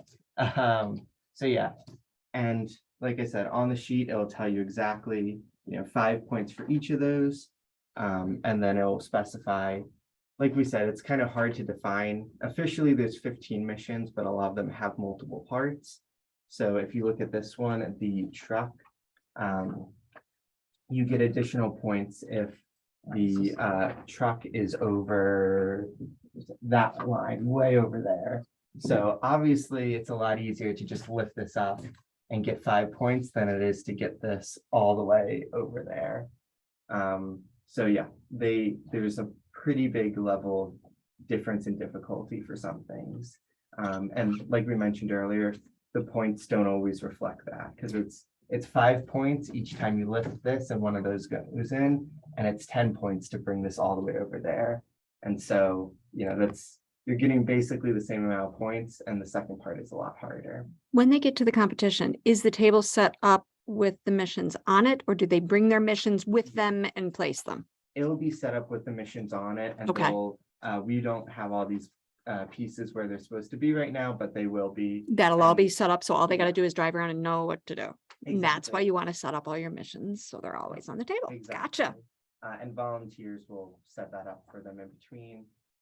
The only things they have to worry about bringing relating to the missions are that innovation project, their robot themselves, and then this piece right here. It doesn't get you any extra points or anything, but you can put a design on here. Same sort of deal. You can use any Lego pieces, but these bags labeled 15 give you a bunch to use to start. It does nothing except for fun. It's your So, branding. Yeah. And that just they would just bring that up and just hand it to the ref, and the ref would just, switch it out, or a volunteer or something would Okay. switch it out on there. Yeah, so the other important thing to remember is just the tolerances of all of these. They're never going to be perfect, especially this one over here is there's a lot of wiggle room with these, and we found that these are they don't stay exactly in place. So when you're working with the kids, just make sure they're aware of that. It might work perfectly on your table, but the competition tables might be a little bit different. The lighting might be different, which is going to affect the color sensor. It might not be perfectly balanced, so you might get some things that way. So just always try to, you don't want it working under just one circumstance. You want to have a little bit of flexibility in there. Would someone, I was thinking we could just go around and each person could tackle one, and we can point it out as they go through. So tackle one, like, just read one mission and then, point it out. okay. So do you just want to Right read here. the third mission? Yeah, was that energy storage? Yeah, Well, I was gonna say, I'm right here by the TV and the wind power, I can do one of those. we'll just go in order and then Oh, I'll alright. just point it out for you. That way you can, Where did you need it? just like read what's on Oh, the, okay. yeah, Yeah, okay, sorry. energy storage. If an energy unit is completely in the energy storage bin, max of 3, that's 10 points each. If the energy unit is completely removed from the energy storage tray, it's 5 points. All energy units stored in the energy storage bin may not be touching team equipment at the end of the match. Yeah, so this is the energy storage. These are the energy unit ones, the white ones. They're the like most prolific ones. This is where you're putting them, and this little tray has one in it by default. And so you want to take that one out. And yeah, like I mentioned earlier, at the end, you just don't want to be the robot touching that. Do you want to read the fourth one? Solar farm, if an energy unit has been completely removed from its starting circle, 5 points each. Bonus, if all 3 energy units have been completely removed from their starting circles, 5 points added. Yeah, so Oh, these that's these guys, sorry. and completely removed. Like I said, everything has to be out of it, but they will, if it's right on the line, the refs will give the benefit of the doubt. Do you want to read the next one? No, Or I'm do you have holding. Oh, yeah. Number 5. Smart grid, if your field's orange connector is completely raised, 20 points. Bonus, if both teams' orange connectors are completely raised, 10 points. The smart grid model may not be touching team equipment at the end of the match. Yeah, so they always try to have like one model that is like, usually 2 tables will be next to each other, running separately, but they try to have them connect in some way through one model. And so that's this one this year. So the idea is you have another one and they like high five across the field.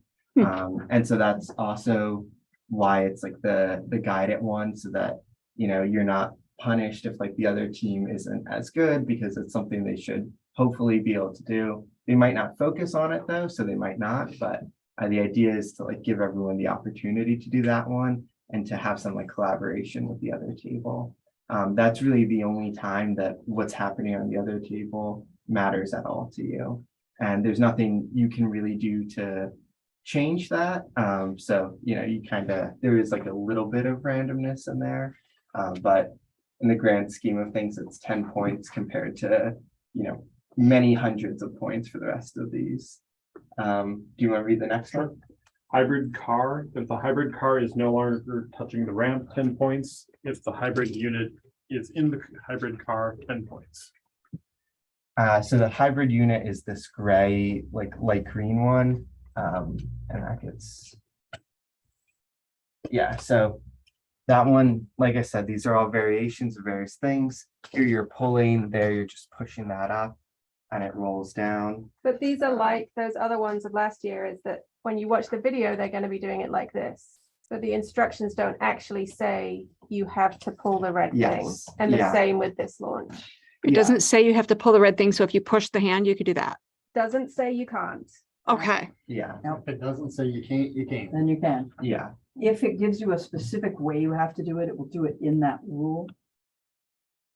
But yeah, in most cases, it is pretty, you can do things in a lot of different ways. So you don't have to use the lever, you could flick the car. Yeah, yeah. Okay. That hybrid starts up on, it starts up on top of, right here.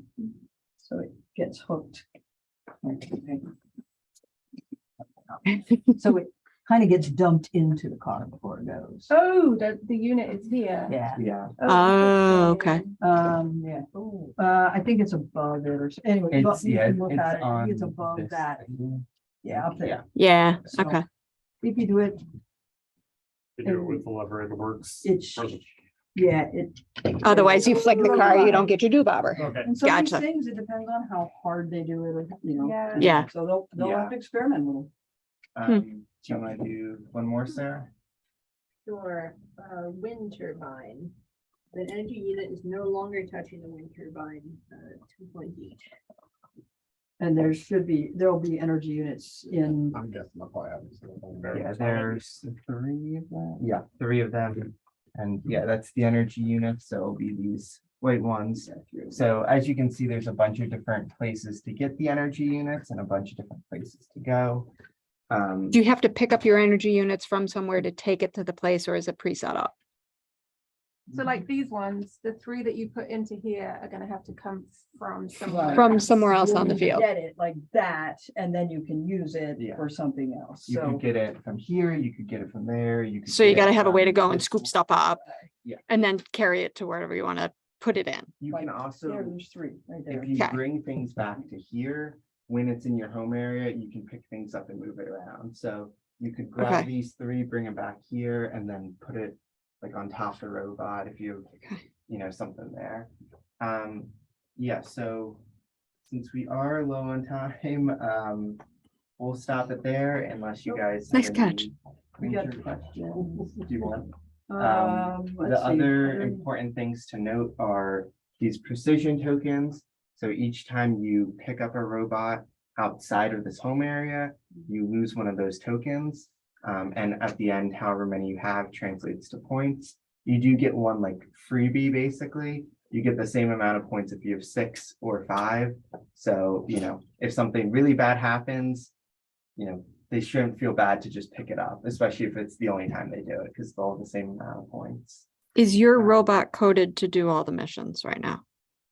It's, This- I mean, it's whatever. No, yours as in him. No, this isn't coded to do anything except Okay. probably driving a sort of Okay. or something that I did.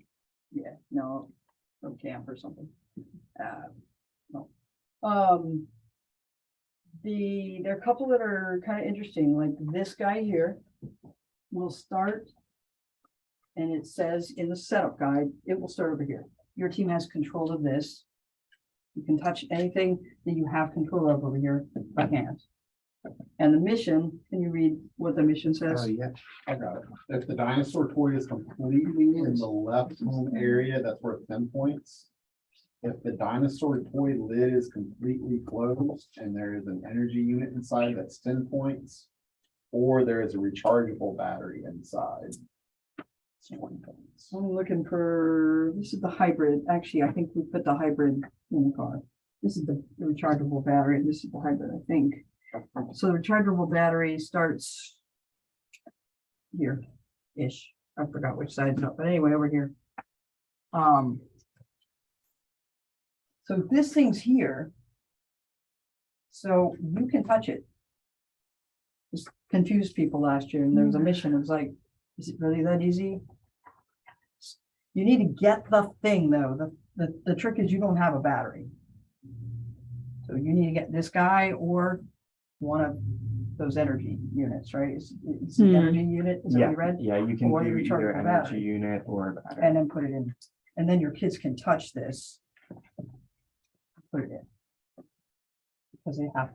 So anything left in the home area, they can touch. They So can the touch. dinosaur stays in the home area. The only thing they have to do is get the energy source from somewhere on the. And then they And can then touch with the their energy hands, with their hands. They can they can physically touch put it in and do The it. other Okay. thing to note is the people here, you can't pass things between these two groups. So the dinosaur starts over there, but you get points for bringing it over here. You Okay. can't just like hand They it to could- the other person. They could take their dinosaur, put their battery in, and then use their robot if the robot has made its way over here. So that's part of this. Let's talk about this little arrangement here.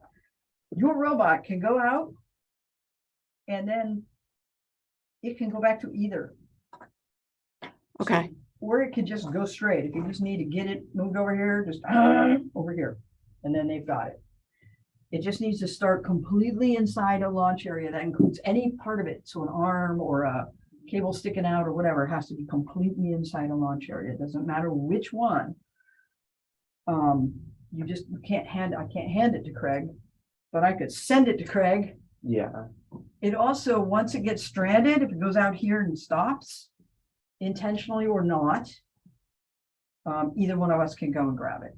And now we lose a precision token, Hmm. but now we have it wherever we need it. But do you So have to put it back where you started, or can you put it back to the other one? Either one, so Okay. either one of us can grab it then. Okay. So that could be another way that if you just need your robot to move, You lose a You precision could point and you pick them up and move them. program your robot to go out and do the mission, stop, and you can just strategically say, I'm taking a precision token, Okay. I'm taking it, and he's got the robot now, you got a precision token you lose.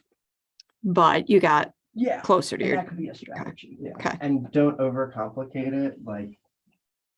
You get 5 points for getting this over there, like, you can literally just go like this and tell it to drive straight forward and just push that You- over You there. might have to you might have to build something. to Yeah. Keep it from going to right, Yeah, but it's like, a lot of these things. right? Go for a ride, I Yeah, don't you know. can do Okay, that. you, because you can touch it, you could put him on top Why and not? take him over there and drop him off over there. Okay. Why not? And there are, you know. You could drag him on a little, Riding dinosaurs. Yeah. Yeah. he's and kind of some cute. them Very easy. This one, you know, you drive forward. push it- Oh, this is we not didn't get that. the dual lockdown on that one? No, there is. dual. Oh, we just didn't Oh, stick I- it. Oh, it just came off. Oh, okay. So that Oh, one you're good. is just, you push it, right? So let's really quickly identify a couple of things that your teams could do easily. That one would be the one that comes immediately to mind. If you started and you went over there and pushed, That's you it. get it. If you can do it gently enough that you don't knock your energy unit out there, then you get more points. And watch the video, you'll see it. Okay. It's easy enough. So that's a real super simple one. This thing where you take your innovation project model and stick it, and I think it's partly in even. It doesn't have to be perfect. This is, you've got a great big giant circle to get it into, or oval to get it into. It just, and that's it. And you So just put it down someplace and you shove it in there. it It has be to start in the starting. everything that your robot has and is trying to move has to start. So he could completely follow the on. line, drag it over and drop it, because we already, Yeah, that's too yeah. far. If I took this robot right here and I took the innovation project model, which currently looks like a red circle, which isn't legal, and I drove straight back. Okay. And So I it's time, wouldn't because it's tell- I timed, would you not need to tell go my as kids quick. that, But I would Okay. ask them questions until they figured out something fairly Okay. simple. like that. There's a word that you need to have that's called jig, and a jig, because what you just did would be really good with a jig. Yeah, or, so there are certain things you can, they can eyeball, but there are certain things you want to be a very precise launch. That one just happens to be giant. But if you were after something that you needed to be very precise, I like to line up on a wall. Mhm. Or a jig is something where they can build it with Legos so that they can get an exact launch every time. So it's They a just little need to house. Build a device. a little or barn, something so that okay. they can put their robot in it, Okay. and they'll get a perfect launch every time. If you Google FLL jig, Yeah. you'll see a million examples. They're Okay. simple, and some of the younger kids can be really proud of. They can go into Yeah. judging and say, "I built a jig," and Okay. Your kids will want to eyeball everything, makes me nuts. I've banned eyeballing years ago, except for under extraordinary circumstances, because they'll be frustrated. They will never get it to be consistent. It'll work, and then it doesn't work because, you know, you and I There's a understand hair, yeah. that happens, right? Mhm. Every 3 or 4 turns, by the way, out here, you need to have some way to adjust your robot and get it back on track, because they're plastic, you know, it's made out of Lego, sorry. So you want them to be thinking about navigation a little bit. So a jig, or a flat back, or it can also use. Back up to another critter, okay, Yeah, okay. you can use a thing on the field to straighten or something. There's all kinds of ways, but what you don't want is just, it's about right. And they'll do that. The other thing they want really badly to do is just program it to go straight, turn straight, turn straight, turn straight, turn magic. It gets there. No, it doesn't. Sensors are amazing things. And anybody who went to camp this summer knows how to use them. Go follow a line, find a line, that's where you are. There's all kinds of ways that the robot can figure out where it is. So if we get kids on our team that have never touched any of this stuff before, I mean, Charlotte went to camp, but I think that might be like it for what we've got on our The team. software will guide them through using sensors. If Okay, you let them and do the that, coding you don't part let them code and- Someone who's done it for years. Yeah. Teach them, no, you don't need that. If you don't let them do that, you'll be good. Okay. Just put sensors in their brain right away, they'll be fine. And like I said, the resources page we have in the slides, like that will take you to a lot of different resources on anything you need to learn. It's really easy to pick up. Yeah, and there's what, 4 different sensors. So it's not Okay. like there's a huge variety, and the coding is like the little blocks that you drag. They're pictures that Yeah. show exactly what's happening. Yeah, you can learn it very quickly. Okay, so first time coach, question for you. Did you do all of this before you went to the team meetings? So you knew what you were talking about, or did you let them wing it? No, actually, I don't know how to code the robot. And I think it's actually like helpful because I cannot do that. Like, Okay. I kind of know a little bit. And I also know some high schoolers that can come in and mentor my kids if we get to that point. If you need some help with that, let me know. There are high school teams that want to help. The downside is you guys probably practice, Raven probably doesn't. Other guys probably practice like right after school. Raven may practice Yeah. their normal school. High school teams want outreach. Okay. They would love to help you. So if we can make that work, we also have holler if you need a hand, and we're happy to show up too. Anything else? And Yeah. can you pop over and see if there's anybody in the chat that's Yeah. desperately trying to ask me some kind of question. But otherwise, we will give you back your beautiful. Do you have any? I'm not gonna tell you that. Yeah, I'll just Yeah, take it. go ahead. My Looks arm's like we're tired. good. You can steer. Yeah, it was all this morning, yeah. You enjoyed it this morning. But it's also Juneau, so drive 10 minutes in either direction, the weather's probably. Yeah, it'll be different, yeah. Eagle Crest was nice up there. It was for their, beautiful. for their We little. were Oh, guys, were you guys up there for the, Yeah. yeah, good deal. It was like busy, Yeah. like a nice meeting. Yeah, it was a lot And the of work. hamburgers were good. So any questions there that we need to handle? There is not Okay. one other very tiny detail, completely forgot. Really tiny, it specifies it in the updates as well. But for these, it's you can only put them on one hook between the Oh, two yeah. of these, and you get 10 points per hook. So this is 0 points because it's on both. This is 10. This is still 10. This is 20. This is still 10. So just kind of a weird thing. Again, it specifies that in the updates and gives a bunch of examples because that is kind of a weird one. But yeah, that's just also another plug to just read the updates and read the rule book, and it goes through all that stuff All a right. lot. And can you guys do me a quick favor, just write your name, your email address, so that we can make sure we get you the slides and these other things we said, we'll send that to you, we'll send that to you. And hopefully we'll remember all the things we said we'd send you. You're doing fast, I'm gonna chase you. Okay. And enough. cry Well. and, unless he can keep duct tape over my face. All right. Lead the grounding coach. My office is here. Greg's office is there. We can't really run. So there we are. All right, thank you, Meg, for helping us out. Yeah, I've been doing this a really long time and sometimes I forget what a new coach means. What it feels like to be a new Uh-huh. coach. Yeah, because it's like Yeah. fear right now, because I have Oh. no idea what any of this Um, stuff is. And I know my kid after doing camp is gonna put, I know what we're doing, mom. All right, And it's like, no, I don't think So so yet. a lot of your job as a coach, I find a lot of my job as a coach is managing big emotions from the kids. Yeah. And helping with the teamwork aspect of. I was gonna say. yeah, there's some. I'm less concerned about the There's a- programming. yeah. It's all the. It's the different management sections. stuff. Yeah. So you guys online, if you guys will put your email address in the chat, and we'll make sure that we send you the slides and the other stuff as In well. That Montessori, would be so I coached awesome.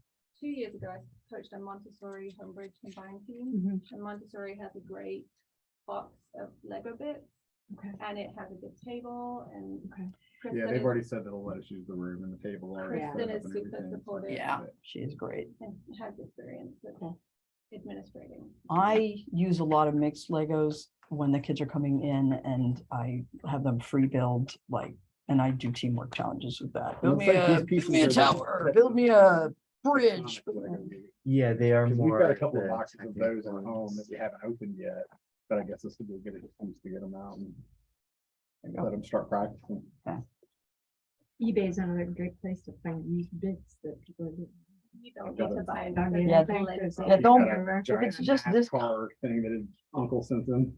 The parts I have are this kind of stuff because it's all the fields from years, from all the tournaments. Prior. And we have bins like as tall as a person. Yeah. Can see them. I mean, he'll Yeah. show, he can show you. You can't even see them because they're hidden by other Lego bins. Right. That looks like all the bins I just got out of my kid's room to donate to other kids for the stuff he wasn't planning. So, but yeah, we are done. If you guys, yeah, if you've given me your email address in the chat log, that would be awesome. And we will go ahead and actually stop the recording.